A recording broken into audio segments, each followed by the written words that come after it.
మధ్యలో diaphragm wall, gap 1, gap 2 ఇవన్నీ కూడా మీరు చూస్తే ఏదైతే అక్కడ వాటర్ పోయిన తర్వాత ఆ ఎరోషన్తో ఆ వెలాసిటీ విపరీతంగా గోదావరి వాటర్ అనేది పెద్ద ఉధృతంగా వస్తుంది.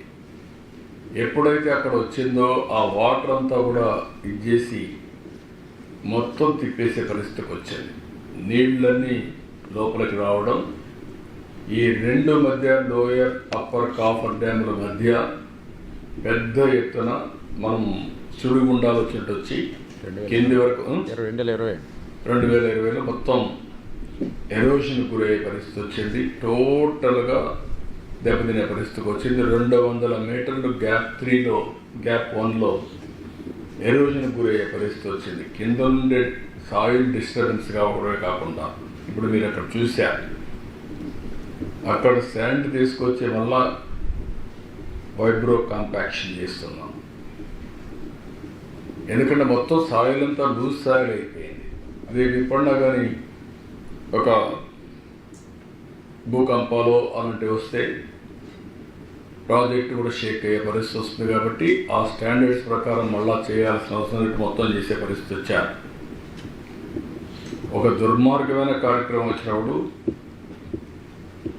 2400 కోట్ల రూపాయలు అదనంగా అయింది. ఉదాహరణకు న్యూ డయాఫామ్ వాల్ 990 కోట్లు, ఆ రోజు 440 కోట్లతో పూర్తి చేశాం. మోర్ దెన్ డబల్ అయింది. ఇంకో పక్క వైబ్రో కాంపాక్షన్ నేను పెట్టిన ఇసుక మీరు చూశారు, ఇప్పుడు చూపించాను. 836 కోట్లు అయింది. శాండ్ ఫిల్లింగ్ 363 కోట్లు.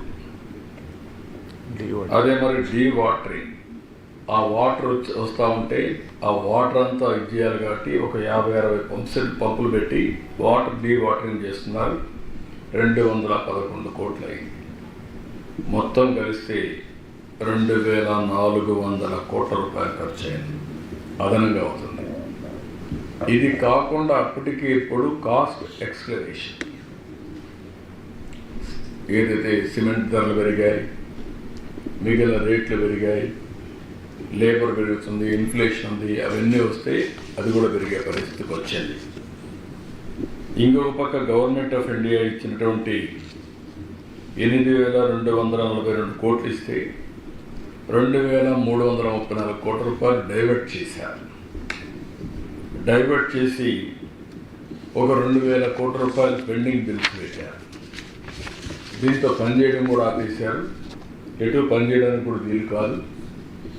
ఏదైతే ఐఐటి హైదరాబాద్ వీడు తర్వాత వీడు వదిలిపెట్టేస్తే సిడబ్ల్యూసి ఆర్డర్ చేసి ఐఐటి హైదరాబాద్కి మొత్తం ఎగ్జామిన్ చేయమంటే వాళ్ళు వాస్తవం చెప్పే పరిస్థితికి వచ్చారు. డయాఫామ్ వాల్ డ్యామేజ్ అవన్నీ కూడా వాళ్ళు ఎస్టాబ్లిష్ చేసే పరిస్థితికి వచ్చారు. ఆ తర్వాత కూడా నిర్ణయం చేయకపోతే అది ఎక్కడికెక్కడ ఉండిపోయే పరిస్థితికి వచ్చింది. ఈరోజు యాక్చువల్ పరిస్థితి మీరు చూస్తే ప్రాజెక్ట్ సివిల్ వర్క్స్ అన్నీ 71.793 ఆ రోజు మేము చేశాం. 3.84% మాత్రం వాళ్ళు చేశారు. ఇప్పుడు వచ్చిన తర్వాత మళ్ళీ అన్ని ఘాట్లో పెడుతూ 1.02 చేశాం. 76.79% అయింది. అదే మరి Polavaram right main canal, left main canal, ఇంకొక పక్క ఎల్ఏ అండ్ R&R ఇవన్నీ కూడా చేయాల్సిన అవసరం ఉంది. వీటికన్నిటికీ నేను మీరు ఒకసారి చూస్తే మొన్న ఎన్నికల అవుతాను ఒకసారి వచ్చి చూసాం. అప్పటికి ఇంటర్నేషనల్ ఎక్స్పర్ట్స్ని వేశారు. వాళ్ళు పూర్తిగా అప్పటికి కంప్లీట్ చేసే పరిస్థితులు లేరు.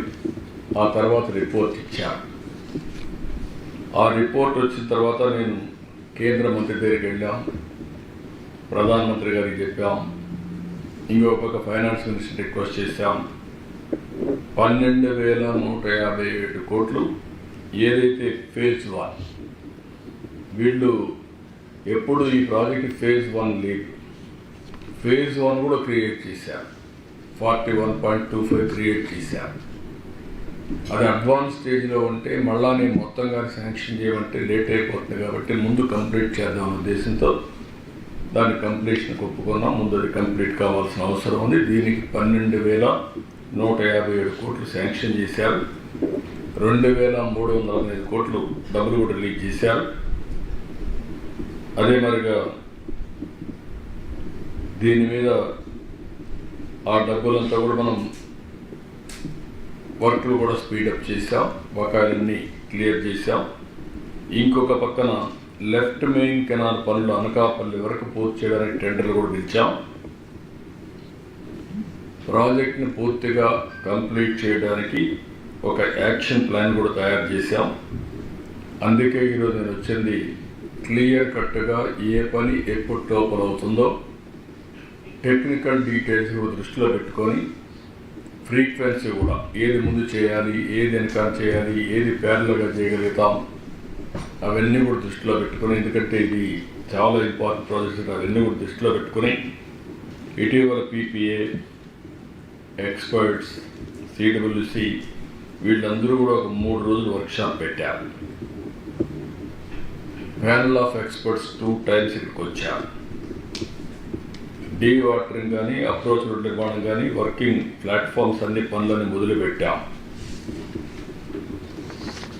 మళ్ళీ దీన్ని స్పీడప్ చేస్తున్నాం.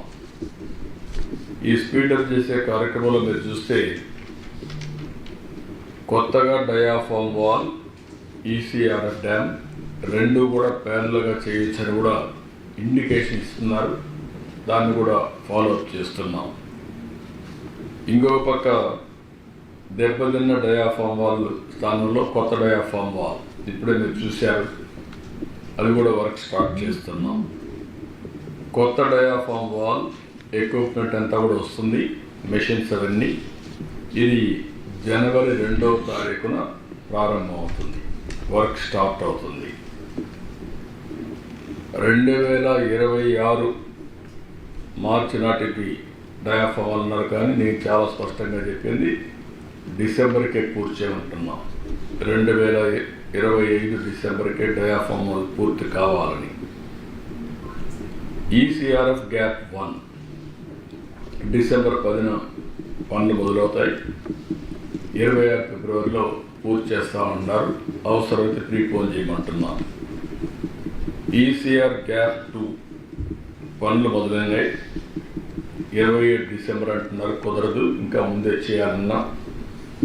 కనీసం 26 మే, జూన్, జూలై లోపల చేస్తే మనకు ఒక సీజన్ కలిసి వస్తుంది. నీళ్లు కూడా పెట్టుకోవడానికి అవకాశం ఉంటుంది. గ్రాడ్యువల్గా పెట్టాల్సి వస్తుంది. కనీసం 26 నుంచి వాటర్ని బిల్డప్ చేయడానికి మనకు టైం అంతా కూడా 26 మీరు చూస్తే ఇక్కడ అక్టోబర్ వరకు ఉధృతంగా ఫ్లో ఉంటుంది, తర్వాత తగ్గుతుంది. కాబట్టి అంత లోపల చేయగలిగితే నీళ్లు ఇంపౌండ్ చేయడానికి అవకాశం ఉంటుంది. అది కూడా చేయమని చెప్పి ఆదేశాలు ఇచ్చా, వర్కౌట్ చేస్తున్నారు. అదే సమయంలో కుడి కాలువ కనెక్టివిటీ ఇవి 1.5 yearలో కంప్లీట్ చేయమంటున్నారు. ఇప్పటి నుంచి 1.5 yearలో ఈ పూర్తి అయిపోవాలి.